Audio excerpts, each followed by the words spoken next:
Buenas tardes, mis hermanos. Gracias a nuestro Señor por estar nuevamente un día más con ustedes y poder así llevarles un mensaje más de las Sagradas Escrituras.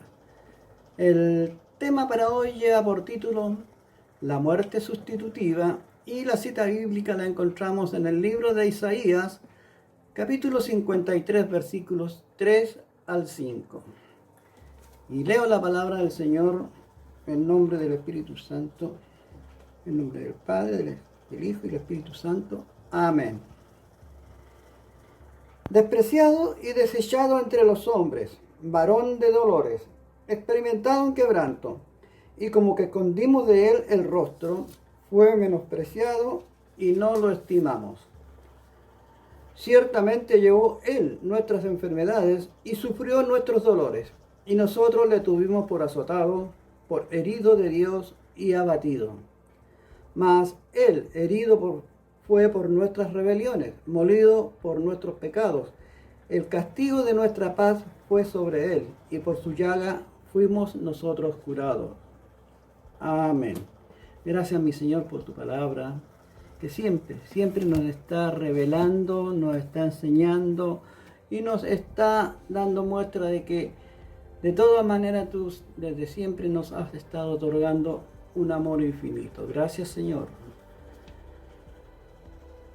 A don Karl Barth, de origen suizo, teólogo cristiano, pastor, escritor, profesor universitario, considerado uno de los más importantes pensadores cristianos del siglo XX, y quien también toma un nuevo rumbo teológico llamado teología dialéctica. A esta eminencia le preguntaron cuál es la palabra más importante en la Biblia. Este gran pensador contestó sencillamente que esa palabra era hiper. Perfectamente nosotros hubiésemos pensado que él diría amor, ágape, Dios, Jesús, salvación o perdón, pero no lo hizo. Prefirió elegir una preposición griega utilizada en el Nuevo Testamento y que significa en nombre de o en lugar de otro. Esta es la palabra más importante porque significa que la muerte de Jesucristo fue en nuestro lugar y por nosotros. Él murió para que nosotros no tengamos que morir espiritualmente y estar separados de Dios eternamente en el infierno. ¿Por qué es tan importante esta palabra y por qué debemos recordarla a menudo? Jesús murió por mí. Él murió en el nombre de o en lugar de nosotros los creyentes. Romanos 5:6 nos dice, porque Cristo, cuando aún éramos débiles, a su tiempo murió por los impíos. El apóstol Pablo nos resalta el gran amor que nos tiene Dios, pues permitió que su Hijo pagara por nuestros pecados. Romanos 5:8. Mas Dios muestra su amor para con nosotros en que siendo aún pecadores, Cristo murió por nosotros. Es evidente que la muerte de Jesús fue un sustituto de la muerte, una muerte en lugar de otros, como se nos indica en estos versículos. No hay ninguna duda de que ese es el significado, el que actúa en lugar de otro, toma su lugar. Eso es lo que exactamente hizo Jesús cuando murió en la cruz por nosotros. De hecho, el apóstol Pablo utiliza a menudo la preposición hiper para decirnos que la muerte de Jesús era la muerte sustitutiva. La expiación sustitutiva. Romanos 3:23. Por cuanto todos pecaron y están destituidos de la gloria de Dios. Este versículo nos enseña muchas cosas. Que sin Cristo todos vamos a morir y a pasar una eternidad en el infierno como pago por nuestros pecados. En las Escrituras la muerte se refiere a una separación. Todos moriremos, pero algunos viviremos en el cielo con nuestro Señor para toda la eternidad, y mientras que otros vivirán en el infierno para siempre. Sin embargo, la segunda cosa que nos enseña es que la vida eterna está disponible a través de Jesucristo, y esto es la expiación sustitutiva. La expiación sustitutiva se refiere al hecho de que Jesucristo murió en representación de todos los pecadores. Las Escrituras nos enseñan que todos somos pecadores. Romanos 3:9, 18 y 3:23. Jesucristo murió en nuestro lugar cuando Él fue crucificado. Nosotros somos los que merecíamos estar en esa cruz y morir, porque somos los que hemos vivido vidas pecaminosas.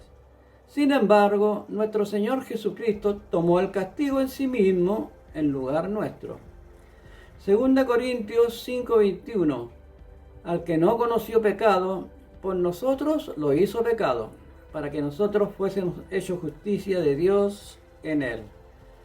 Hay muchos versículos que nos enseñan sobre la sustitución que Cristo hizo por nosotros, sino que también y al mismo tiempo Él fue la expiación, dándonos a entender que Jesús proveyó el pago por los pecados del hombre.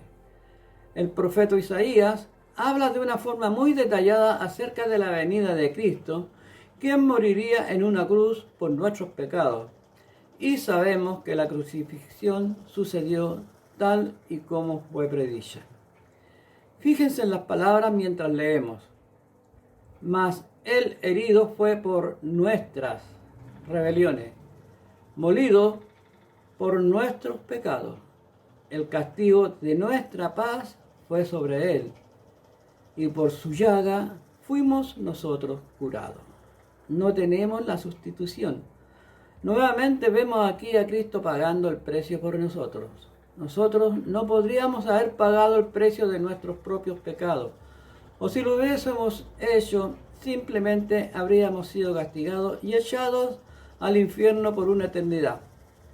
Pero Dios nos envió a su Hijo primogénito para que ninguno de nosotros se perdiera. ¿Y porque Él hizo esto por nosotros? Podemos tener ahora la oportunidad no solo de tener el perdón de nuestros pecados, sino también la posibilidad de pasar a la eternidad con Él.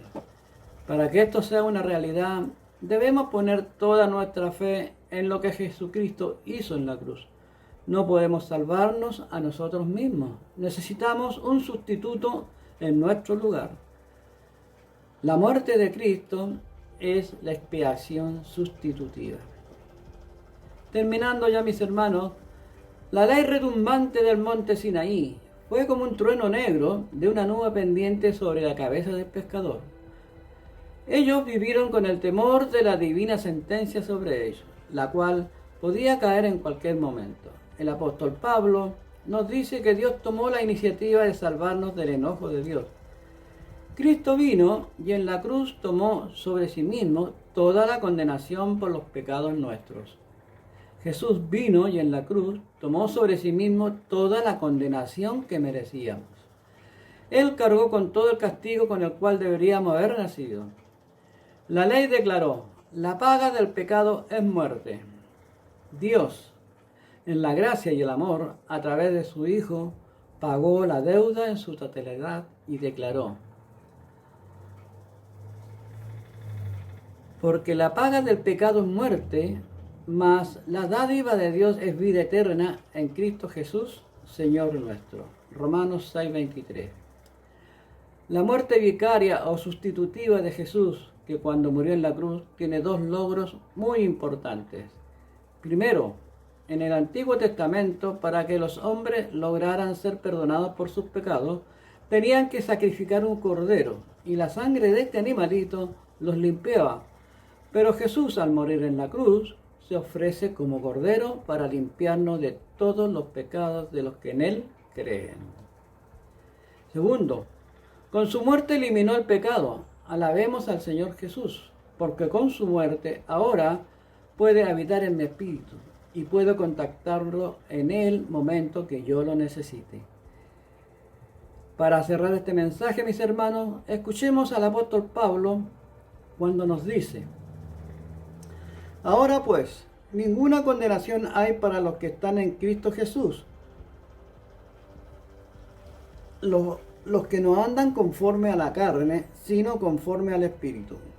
Porque la ley del Espíritu de vida en Cristo Jesús me ha librado de la ley del pecado y de la muerte.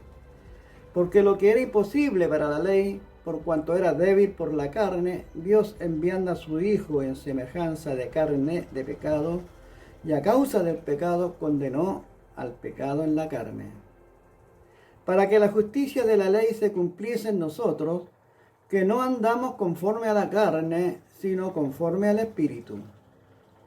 Porque los que son de la carne piensan en las cosas de la carne, pero los que son del Espíritu en las cosas del Espíritu.